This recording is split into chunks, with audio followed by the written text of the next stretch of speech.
The LIV Golf players who are headed towards wealth might have the last laugh, economically at least. The 7th and final event of LIV Golf for individuals occurred very recently in Jeddah, Saudi Arabia. Additionally, the team extravaganza in Trump Doral at the end of this month is the last event left on the 2022 calendar. What, LIV Golf has finished already? Yep, and despite having such few games this year, various players in the league have already racked up more than they had during their entire careers within the PGA and Pro League. So we thought, why not look at some of the big players who have abandoned that PGA for the lucrative cash prizes that LIV offers. First up, we have Dustin Johnson. DJ has reportedly earned $28.5 million in 7 LIV events so far, including an additional $18 million for first place on the points list. Pretty insane, right? On top of that, there may be a signing bonus of $125 million. Consider adding a few zeros and you get $153 million, compared to the $74 million he earned throughout 16 PGA Tour seasons. His LIV regular season earnings were roughly comparable to his previous 6 PGA Tour seasons.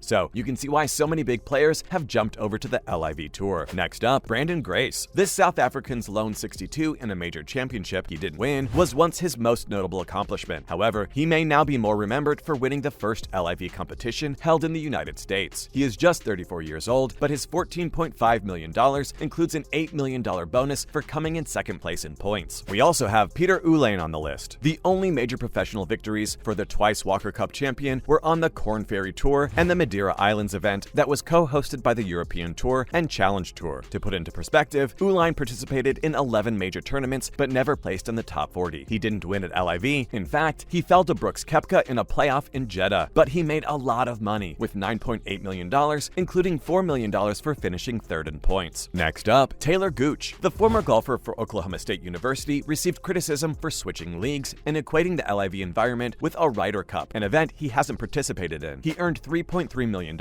or around $471,000 for each event. This year marked his first and likely final appearance at the Masters, and he never advanced past 31st on the official world golf ranking. Another player who earned a lot from the LIV Tour includes Eugenio Cachaça. The 22-year-old Spaniard, also a star at Oklahoma State, was the first active college player to sign with LIV. He had no straight route to PGA Tour membership had he turned pro. He had the option of completing another year of school. He said that he had no choice but to accept the 3-year contract. He wasn't mistaken. He took home a $4 million LIV prize, $4.8 million in total winnings for the rookie pro year. On the Korn Ferry Tour, he would have earned less than 10% of that. Next up, of course, Bryson DeChambeau. He was the star of the PGA Tour 2 years ago thanks to his absurdly long drives and his victory at the US Open, but he is now largely forgotten. He signed for a significant sum at LIV following a wrist injury, but failed to deliver, without considering his occasionally wildly inaccurate pre-tournament statements, making him 24th on the individual money list, making $1.9 million and never a factor. And finally, Phil Mickelson. Only once in LIV's 7 tournaments did the biggest marquee signee, but was it really worth $230 million? Well, Mickelson certainly didn't perform. Instead, he finished inside the top 24 of the 48-man fields, taking home $1.5 million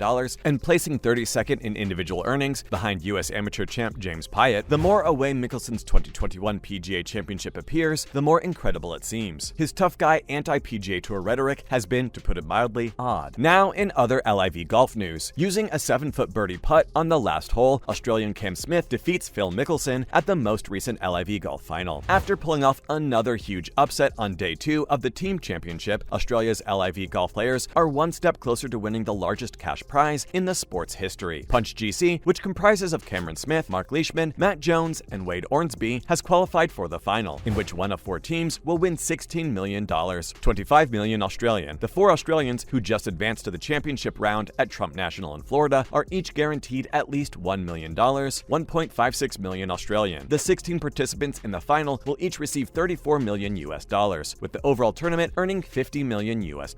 Pretty incredible, right? Truly life-changing money. Punch GC defeated Fireballs GC, comprised of Sergio Garcia, Carlos Ortiz, Abraham Answer, and Eugenio Cachaça, 2-1 to advance to the final. Following a thrilling victory by Jones and Ormsby over Cachaça and Answer, 1-up, Leishman defeated Ortiz by the same score to give Punch GC the victory. That relieved some of the burden on Smith, who in round 1 upset Phil Mickelson and defeated the High Flyers with a last-second putt from 10 feet to win the match. Early in the round, Smith was up 2, but he failed to score in the final 9 holes, and Garcia easily won the match 2-1. Mickelson was criticized by Smith for playing slowly after the round. Smith declared, "Yeah, that was a good match. I think Phil maybe had some gamesmanship in there a little bit. He seemed to take forever today. I think think we were 3 or 4 holes behind, so that was a bit painful," he continued. "But other than that, it was good." Additionally, for his Niblick squad, Harold Varner III handily defeated 4-time major champion Brooks Koepka in another quarterfinal, 4-3. But in this instance, Koepka's brother came to his rescue after Peter Uihlein defeated James Piot in a matchup of U.S. amateur champions. Chase Koepka and Jason Kokrak of Smash triumphed in the foursomes match for a single point. With a rout of the Ironheads in which none of the matches went the full distance, Ian Poulter and his Majestiques easily progressed. In every quarterfinal, the captains faced off against one another. Therefore, Poulter met Kevin Na and defeated him 4-2. On Saturday, Dustin Johnson will compete against the Cliques with his top team, 4 aces. The other contests will pit Smith and the Punch against Sergio Garcia's Fireballs, the Smash against the Majestiques, against Brooks Koepka and Ian Poulter, and the South African Stinger squad, led by Luis Uthwisen against Brian DeChambeau's Crushers. The 4 winning teams move on to Sunday's final play, which will count every player's point. The losing team on Friday each earned $250,000 for each player. Each semifinalist loser will receive $750,000. The winning team awards each player $4 million, 6.2 million Australian. And finally, Sergio Garcia claims he has no regrets about foregoing the Ryder Cup to join LIV Golf. Sergio Garcia claims he was aware that leaving the PGA Tour and DP World Tour to join LIV Golf would likely affect his future participation in the Ryder Cup, where he had excelled in 10 visits and had become a legend. The all-time greatest point scorer for Europe, however, stated that overnight he is okay leaving the squad if it increases Europe's chances of winning in Italy in September, given the tensions that have developed between LIV golfers and those who have stayed on the conventional circuits. Garcia is no longer eligible to join the team. After failing to participate in enough tournaments during the 2022 season, the former Masters champion is scheduled to lose his membership on the DP World Tour in 2023. He can only receive qualifying points or be chosen as one of Captain Luke Donald's 6 choices with a tour membership. Everything you need to know about the LIV Golf Team Championship this week. Despite its impact on his Ryder Cup prospects, Garcia claims he has no regrets about joining the LIV Tour, which Saudi Arabia sponsors. "I can only speak for myself, but I've definitely made the right decision," Garcia said. Martin Kamer, an LIV golfer, and Rory McIlroy, the current world #1, are 2 Europeans who have recognized that if LIV players make it onto the team for Rome, there will be conflict in the locker room. According to McIlroy's statement from last month, the Ryder Cup team shouldn't include any of those players. Only one LIV player, Adrian Otegui of Spain, who won the DP World Tour match in Valderrama 2 weeks ago, is now in the top 6 on the European point standings. Now, the Ryder Cup eligibility of any LIV golfer is still up in the air. In February, a UK arbitration court will rule on whether the DP World Tour may permanently bar players who attended LIV from participating in any of its tournaments or events going forwards. The DP World Tour manages the European Ryder Cup team. Garcia was questioned regarding McIlroy's remarks this week in The Guardian that suggested some relationships would be irreparably broken due to the split caused by LIV Golf. And there you have it, everything that you need to know about some of the biggest earners so far from the LIV Golf's first ever season. Now make sure to let us know your thoughts down below, and as always, thanks for watching.